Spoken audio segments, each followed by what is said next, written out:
Rodgers Sunday. Knock on wood, Greeny. Aaron Rodgers is a bad man.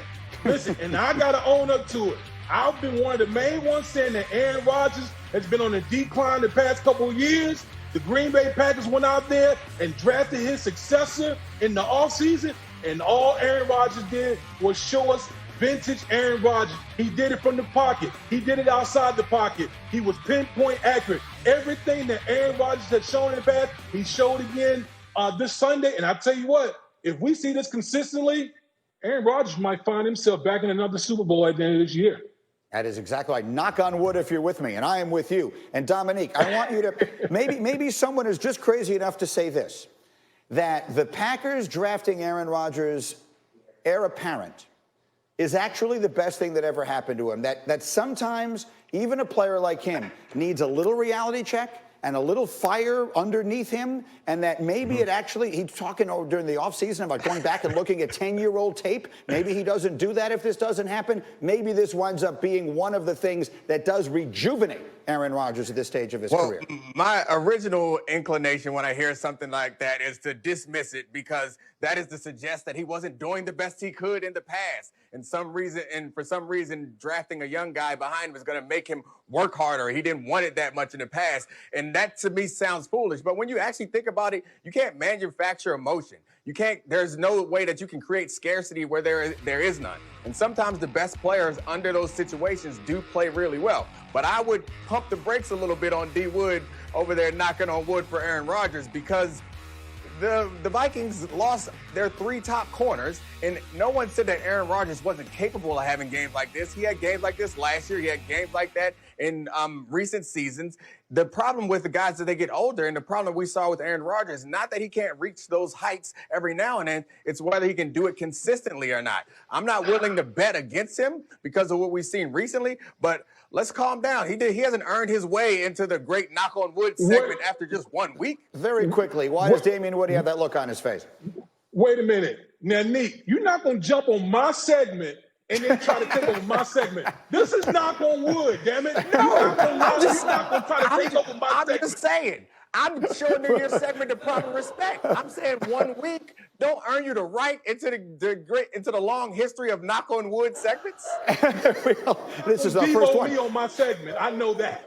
We will answer the question a little later, Dominique, and then maybe D Wood will disagree with you there. Meanwhile, Dan Graziano, let me come to you. What is your sense of that? Another reasonable explanation is that it's the second year in an offense and he gets more comfortable with it and all the rest of that. What are you hearing coming out of Green Bay? I think that's part of it. There's no doubt about it. I think what I'm hearing coming out of Green Bay from the coaching staff there is that Aaron Rodgers seems like he's in a pretty good headspace right now. I've heard talk about how the team has rallied around him in camp, not just because he's Aaron Rodgers, but because of how outspoken he has been as a leader in their conversations that they've had in the locker rooms on the social justice stuff and the stuff they're doing in the community. So a lot of stuff happened I keep saying stuff, a lot of things happened in the NFL that galvanized a lot of teams this year and maybe elevated some leaders. So it's possible that Aaron Rodgers could be in a position where he is energized by a lot of different things that have nothing to do with Jordan Love. We'll see. One way or another, after an offseason of extraordinary discontent, at least through 1 week. So far, so good for Aaron and the Packers. Guys, we'll leave it there. Outstanding. Knock on wood.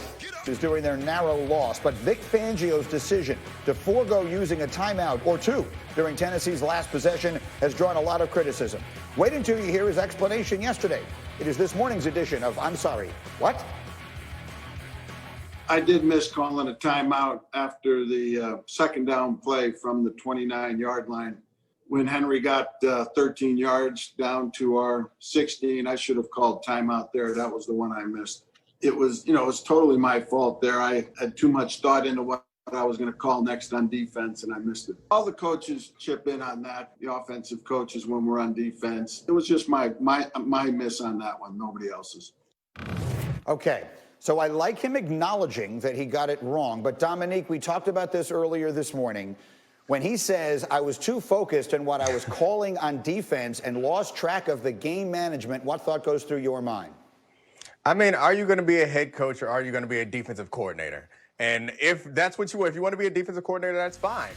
I just don't think that you can be half a mind head coach and a half a mind defensive coordinator and do both jobs well consistently. And it seemed like he was insinuating that he was expecting someone else to kind of tell him to take a timeout in that moment, which I'm not completely against. I'm down with division of labor, but then someone needs to come through in that moment and make the call. And it's going to fall on him at the end of the day, which he took responsibility for. But you need to make sure that one person is responsible for that. He said it seems like sometimes the offensive coaches pitch in. When you have a bunch of people doing one job, sometimes it doesn't get done. And if you have one person doing multiple jobs, neither of them get done. It just seems to me like they were disorganized and not ready for a season. It's not like it's a new coaching staff. So whoever's supposed to be managing the game needs to be managing the game. Whoever should be calling the defensive plays, the defensive coordinator should be calling defensive plays, Fangio. For whatever it's worth, coincidental or not, they have lost 4 games since he became the coach in which they had the lead with 30 seconds or less. No other team has lost more than 2. There's the look at that number. D. Wood, what do you think of that?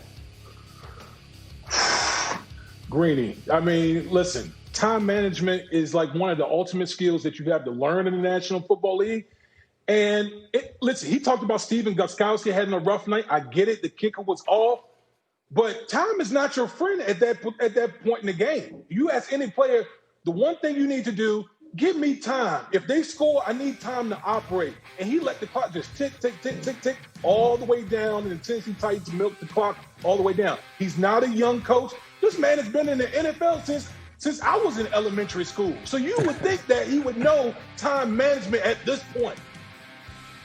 A horrible mistake, and it's got to be a horrible way to lose. And again, maybe it's just a coincidence. They keep losing these close games, and maybe it isn't. Meanwhile, we have a new feature for you, big fella, and we call it Knock on Wood for Damien Woody. Let's take a look, and we'll go through some of the big topics that D. Wood has set for us this morning. Let's start with this. What did you see, D. Wood, from Kyler Murray? Hey, Greeny, knock on wood. Kyler Murray has arrived, ladies and gentlemen. Kyler Murray has arrived. Hey, we've talked about the past couple years, the last 2 MVPs being quarterbacks in their second year, Lamar Jackson and Patrick Mahomes. Well, guess what? Kyler Murray is on his way. All he did was go into the NFC Champions house and beat those boys. Now, listen, Kyler Murray is going to be battling Russell Wilson, the best quarterback in the NFC West. That's how far along he's come in a short period of time. Kyler Murray is the man right now. Love it. All right, next, knock on wood. How about this block by Trent Williams? Knock on wood, Greeny. Trent Williams had a lot to get off his chest. And when you've been in an organization like the Washington football team for all these years of pain and losing and infighting within the organization, and then you get out to an organization like the San Francisco 49ers who are just coming off a Super Bowl, man, you got a lot of pent up emotion and energy in you. And all he did was just unload on that boy. Man, watch out for this Mack truck. Like you always say on defense, keep your head on a swivel, baby. Finally, D. Wood, knock on wood. What did...